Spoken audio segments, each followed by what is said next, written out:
হরে কৃষ্ণ। প্রিয় ভক্তবৃন্দ, সবাইকে জানাই আমার শত সহস্র কোটি দণ্ডবাদ প্রণাম। প্রিয় ভক্তবৃন্দ, আজকে আমি এই দ্বিতীয় দিন মহানাম যজ্ঞ অনুষ্ঠান এখানে পরিচালিত হচ্ছে দেব মন্দির, খিলগাঁও, ঢাকা। আমি সেখানে আবার হরিনাম শ্রবণ করার জন্য চলে আসছি। কি কি আছে এই হরিনাম যজ্ঞ অনুষ্ঠান উপলক্ষে, কি কি বসছে আমি একটু দেখি। আমি দেখতে পাচ্ছি এখানে মেলা বসছে, তা মেলায় কি কি দোকান বসেছে আমি আপনাদের প্রথমে দর্শন করাচ্ছি। এই যে দেখতে পাচ্ছেন, এটা এর পাশেই আছে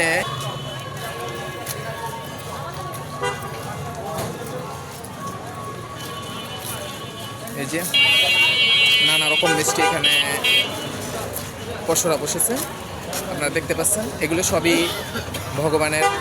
লুচি বিক্রি হচ্ছে, এই যে গরম গরম লুচি ভাজা হচ্ছে।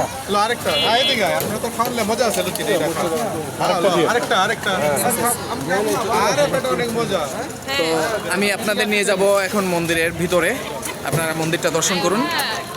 ভালো আছেন? হরে কৃষ্ণা। হরে কৃষ্ণ। এই আরেক দাদা, হরি বল। হরি বল। আমি একটু আপনাদের মন্দিরের ভিতরটা দর্শন করাবো। দেখেন এখানে হাজার হাজার ভক্ত সমাগম ঘটেছে এই হরিনাম সংকীর্তন উপলক্ষে। তো সবাই একটু দর্শন করুন। আমি ভিতরে হয়তো প্রবেশ করতে পারবো না, তাই হরিনামে বিভোর হয়ে আছে। এই যে রাধা মাধব মন্দির সামনেই।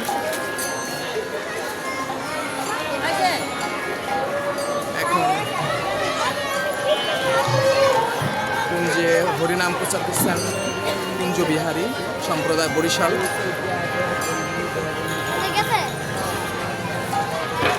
তো আমি একটু আবার বাইরে যাব এবং দেখি আমি যে আমার অজানা যে প্রশ্নগুলো সেগুলো একটু কোনো ভক্তের কাছ থেকে শুনতে পারে কিনা, তার উত্তরগুলো। আমি একটু বাইরে যাই, দেখি কোনো ভক্ত পাই নাকি এরকম। আপনার নামটা একটু বলবেন? আমার নাম গৌরব কুমার মণ্ডল, ডাক নাম গৌরব।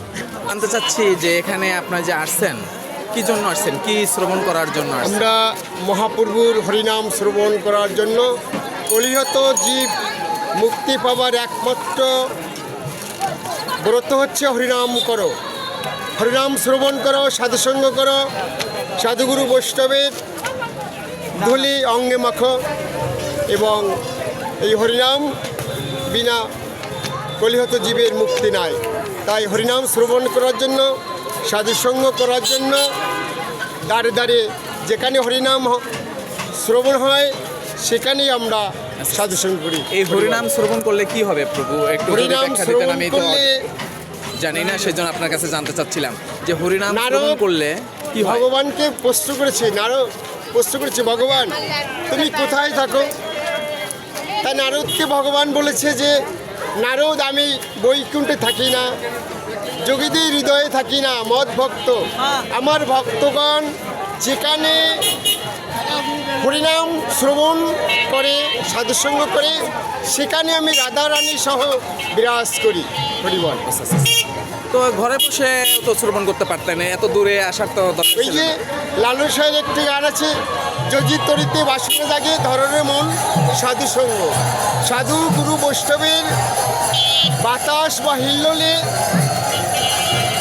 পরশ যদি অঙ্গে মাখা যায়, তাহলে মনের কালিমা দুর্বৃত হয়ে স্বচ্ছ আকার ধারণ করে। তার জন্য সাধুসঙ্গ, বৈষ্ণব সঙ্গ। হরে কৃষ্ণ প্রভু, আপনি এই সুন্দর ব্যাখ্যা দেওয়ার জন্য আপনাকে অসংখ্য ধন্যবাদ। প্রিয় দর্শক, সবাই আমার সঙ্গে থাকুন। আমি আছি আপনাদের সাথে, কমল বসু।